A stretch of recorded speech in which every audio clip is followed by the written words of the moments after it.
Fala galera, esse é mais um Resumo Necessário. Na aula de hoje nós vamos falar sobre a invalidade do negócio jurídico. Eu vou puxar a vinheta, mas antes disso você vai clicar aí para poder curtir, vai se inscrever no canal, vai ativar as notificações, pegar papel, caneta e se preparar, porque depois a gente volta, beleza?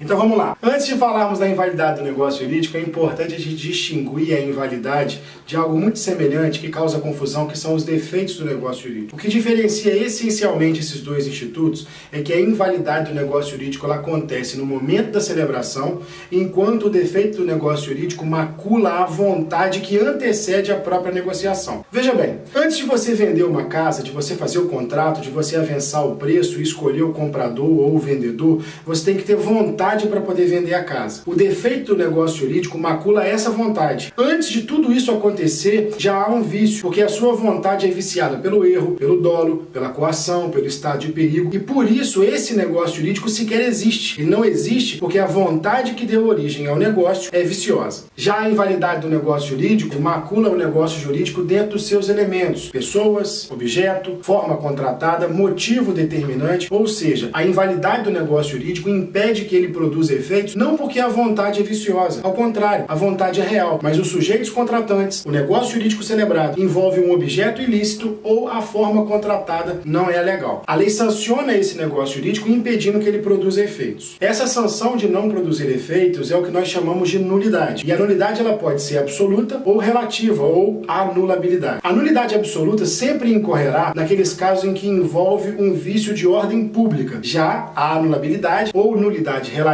vai macular negócios jurídicos cujo interesse dominante é privado. A primeira causa de nulidade do negócio jurídico prevista no artigo 166 do Código Civil é quando ele é celebrado por agentes absolutamente incapazes. Aqui não há muita dificuldade, apenas a observação que a Lei 13.146 de 2015 revogou os incisos do artigo 3º do Código Civil, colocando como absolutamente incapaz apenas aqueles que são menores de 16 anos, levando os incisos para dentro do Estatuto das Pessoas com Deficiência. O inciso 2 fala exatamente do objeto. Aqui eu torno nulo o negócio que é celebrado com um objeto indeterminado, impossível ou inexistente. Já o inciso 2 do artigo 166 fala do objeto indeterminado, ilícito ou impossível. O que nós queremos proteger aqui é que não se celebrem negócios jurídicos que não sejam capazes de produzir efeito. Ora, se nós celebramos um negócio e esse negócio é destinado à produção de um efeito no mundo jurídico, como que esses efeitos serão produzidos se o objeto envolvendo a negociação das partes não existe, não é determinado ou é ilícito? O inciso 3 fala da forma prescrita em lei. A gente tem que lembrar que o Código Civil estabelece a liberdade de formas, ou seja, via de regra, os negócios jurídicos para serem celebrados, eles não têm uma forma determinada. Eu posso celebrar com uma certa liberdade. Por que com uma certa liberdade? Porque há casos em que a lei determinou uma forma específica, por entender que naquele caso o ordenamento jurídico precisava de uma atenção um pouco maior, como acontece, por exemplo, nos contratos de compra e venda que envolvam imóveis cujo valor exceda 40 salários mínimos. A lei estabelece ali a obrigatoriedade de que o contrato seja uma escritura pública de compra e venda. Se eu celebro um contrato de compra e venda de um objeto que vale muito mais do que isso, sem observar essa forma específica prevista no ordenamento, naturalmente esse negócio jurídico não pode produzir efeitos porque diz respeito à forma legal. Ainda no inciso 3, existe o caso de anulidade em razão da inobservância de uma solenidade prevista em lei. Não apenas nós estaremos diante de um caso em que a lei estabelece uma formalidade,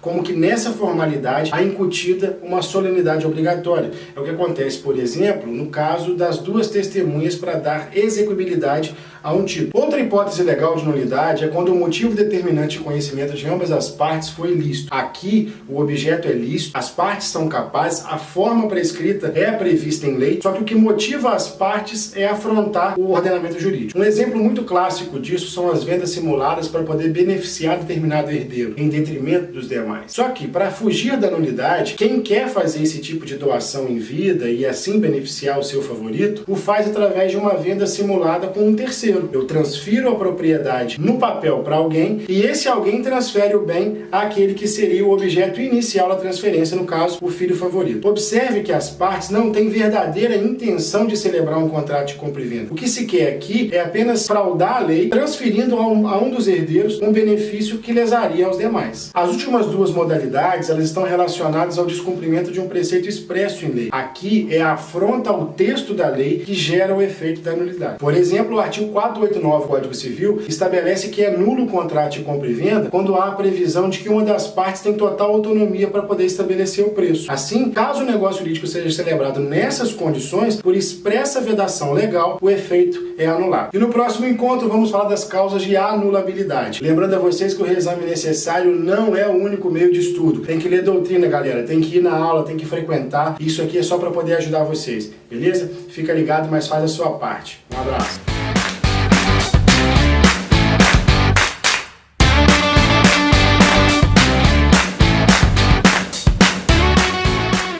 Um exemplo muito clássico disso são as vendas simuladas para poder beneficiar determinado herdeiro. Aqui em casa, por exemplo, é assim: os meus pais preferem o meu irmão, e até eu preferiria o meu irmão. E aí, para poder me prejudicar na ordem... Não se conhece, não.